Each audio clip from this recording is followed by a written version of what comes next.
নমস্কার বন্ধুগণ, আজকে দোল পূর্ণিমার দিন। আজকে এখন আমি আছি দেবজিতের বাড়িতে। এদিকে কাকিমা আমাদের রান্না অনেকটা সাহায্য করে দিচ্ছে এবং করছে বলতে গেলে। আর আমরা সবাই এইখানে দলবদ্ধভাবে বসেছি। কি করছি?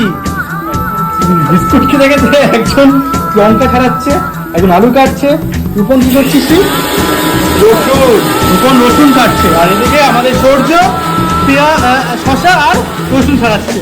আজকে আমার বুক জুড়বো, চাইবো যা যা খুশি চাই। আজকে আকাশ লাফিয়ে ছোঁবো, বন্ধু আছে পাশে তাই। ও ইয়ারাবে, ও ইয়ারাবে, ও ইয়ারাবে, ও ইয়ারাবে।